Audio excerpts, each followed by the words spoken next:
Dear students, I start with lecture 12 of Math 201. Here I start with squares theorem. In the previous theorem we have done Young's theorem in the previous lecture and previous theorem. The proof of squares theorem and the Young's theorem is the same up to equation number 3. So after equation number 3 the proof is different, but before we go further in the syllabus, I suggest you to read this statement 2 to 3 times and the proof which we have done in the Young's theorem up to equation number 3, that you have to see first, and then we will go further in the proof of squares theorem. Just check that.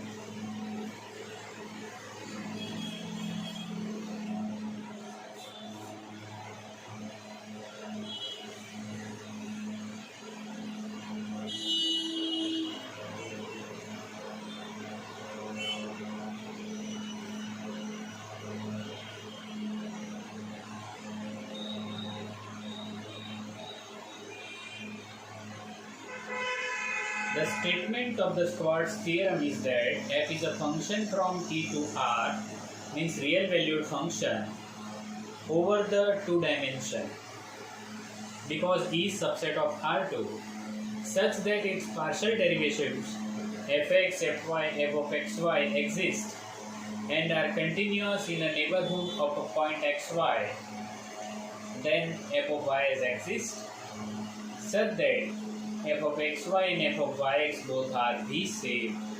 That we have to prove.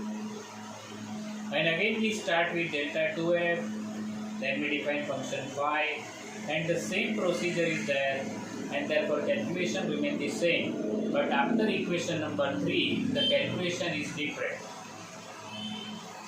So just check it once more.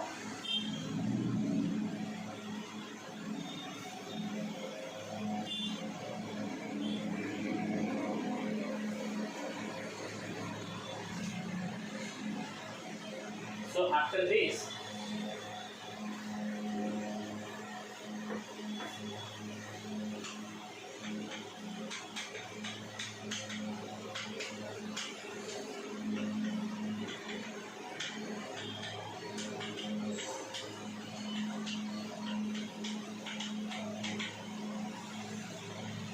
if we think that g of y plus k minus gy upon k is equal to g dash y plus theta to k, this is Lagrange's theorem, and I will apply this theorem over this function. Means here you see that this is constant, so there is a difference in y coordinate. Y plus k is here and y is there. So the simplification is k time, as this is differentiation with respect to what? This represent g of y. So here it is.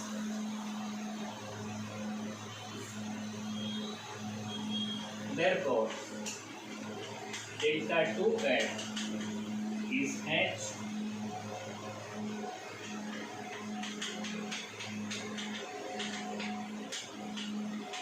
y plus theta to k, where 0 less than theta 1, theta 2 less than 1.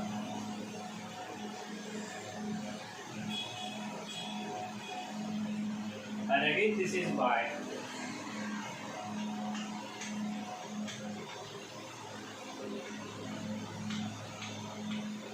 Lagrange's mean value theorem.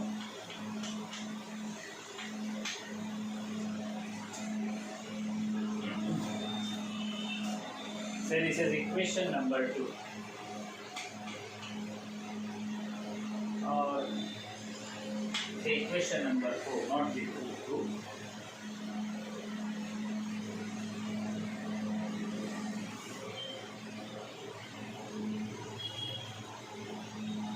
Also,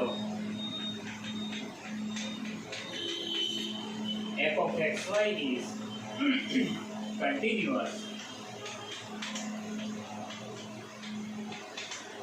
in neighborhood of xy.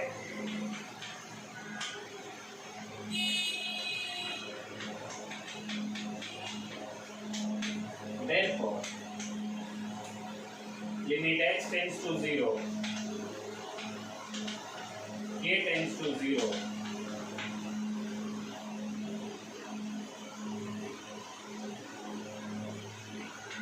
f of xy x plus theta 1x is equal to f of xy. Therefore,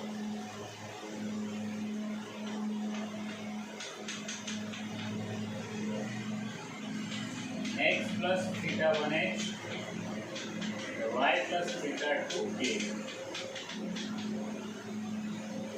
is equal to f of xy plus epsilon, where epsilon tends to 0 as x tends to 0, k tends to 0. I say this as equation number 5. Just see this.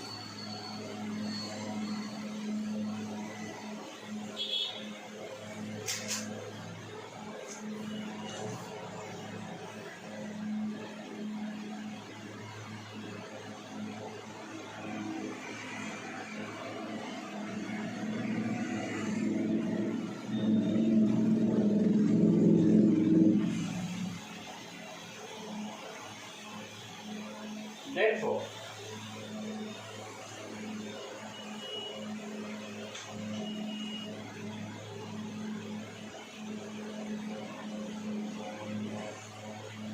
if we put this value of equation 4 and 5,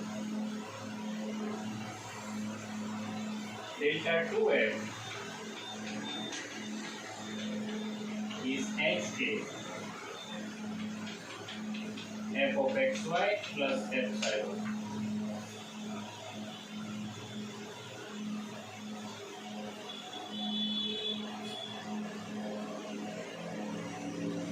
Because 4 and 5, I think this is f of xy x plus theta 1 is y plus theta 2k is f of xy plus epsilon. We put this value here. ht is there, ht. This value is f of xy plus epsilon. Then I divide it by this equation by k.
See here, we just put this value of delta 2f from this f of x plus h, y plus k minus f of x plus hy, first two terms, last two terms. Clear? And we divide this equation by k, this k to the denominator of that side, and we took limit k tends to 0, h is yet there. Now what is this? This is f of y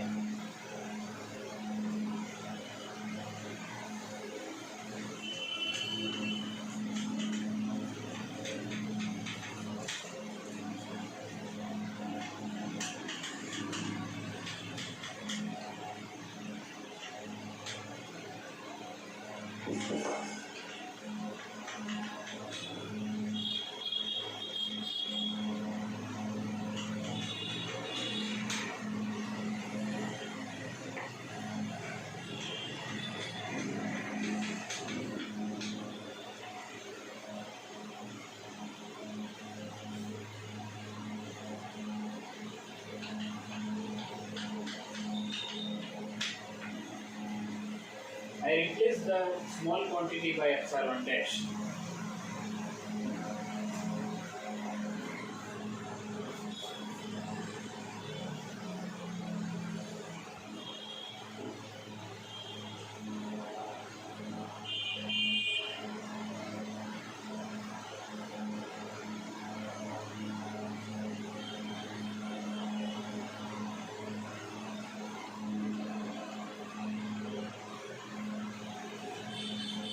Now next, if we define, divide this by h and taking the limit. So what we have, f of y x plus hy minus f of y xy upon h is equal to f of xy plus epsilon dash. We divide this equation by h.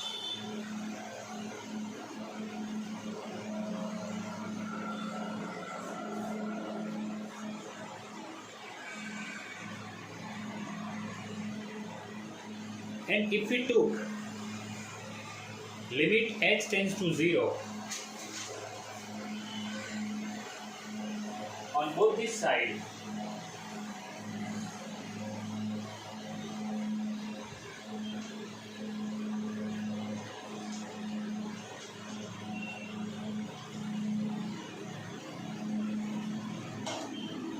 then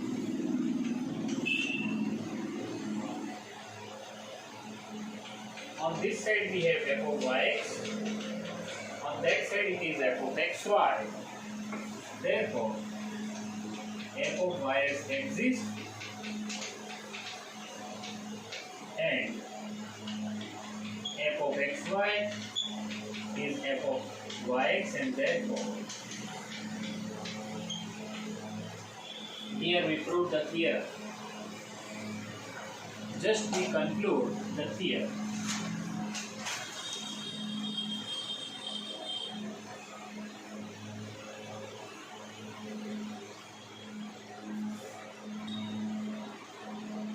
So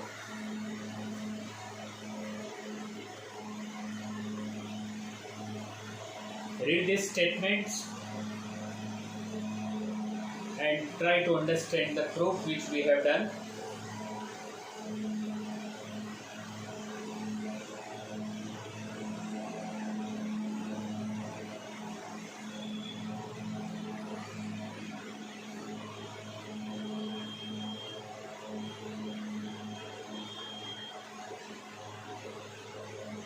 And as I said earlier, Young's theorem or Schwartz theorem, and sometimes both,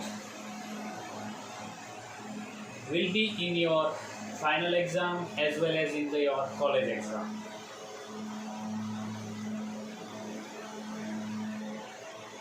So keep in mind that you have to write this theorem in exams with statement. And you have to remember statement of the theorem also.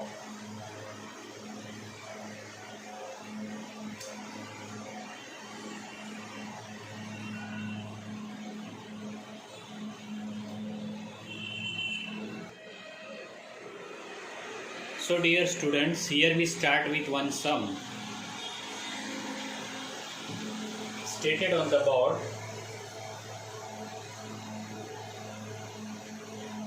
Think that how we will find the solution. So first read the statement.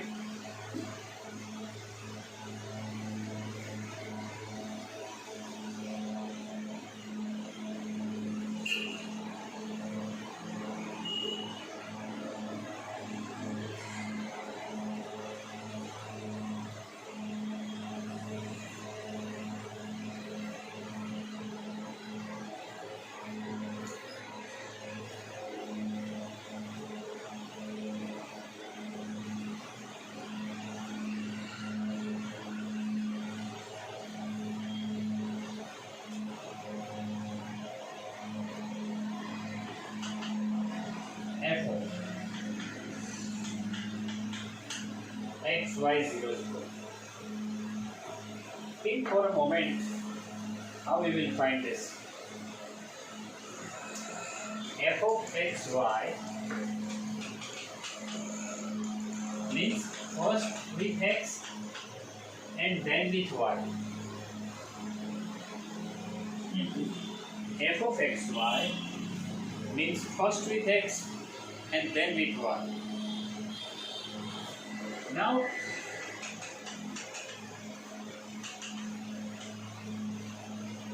if I say fx equal to small g, then it is g of y. Is it? Then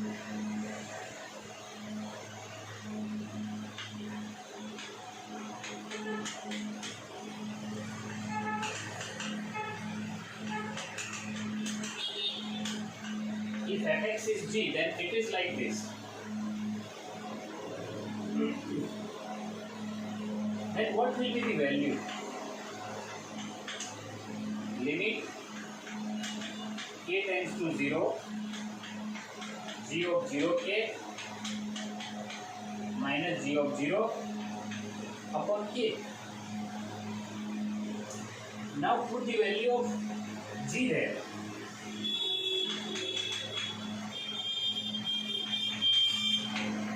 Fx.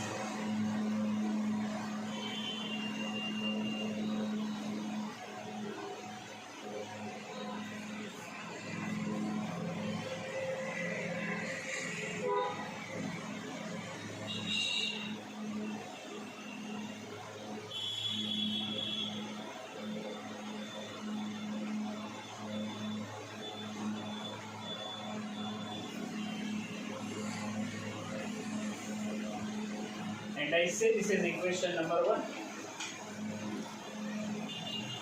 Therefore,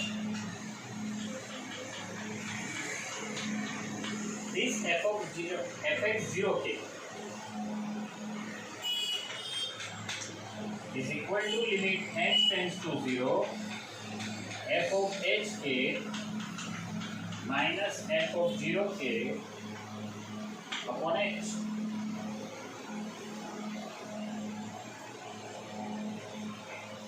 To understand all these things, your definition must be clear. To understand all these things, your definition must be clear. So if you know the definition, then this is nothing for you. And those who are not familiar with the definition, I suggest all students to first get familiar with the definitions and then do all these types of sums. So it will be very easy for you.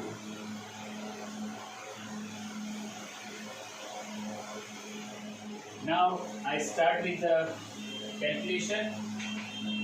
This is f of x 0k because I wanted this value.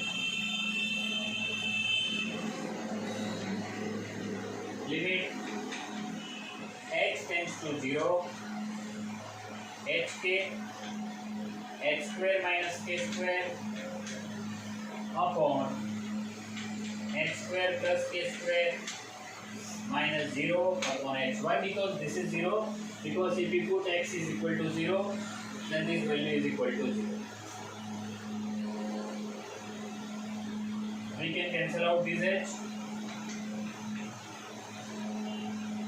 So k is remain. Limit x tends to 0. X square minus k square, x square plus k square, and therefore this value is equal to minus k.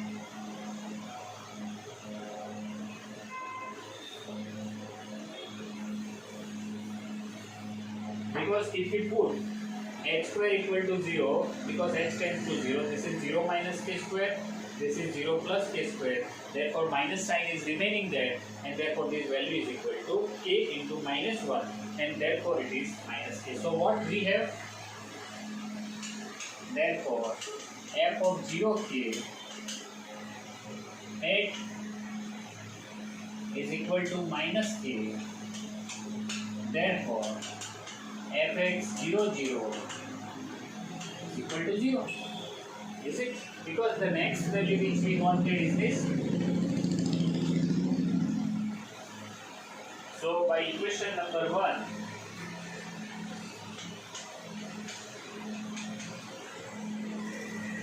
f of xy 0, 0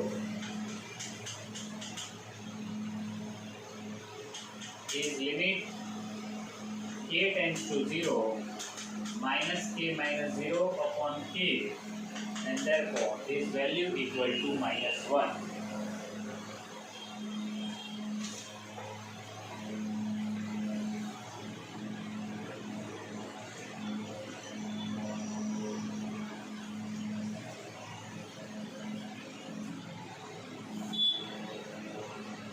So just see this calculation.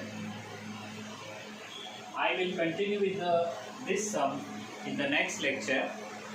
I conclude this lecture here. Thank you very much.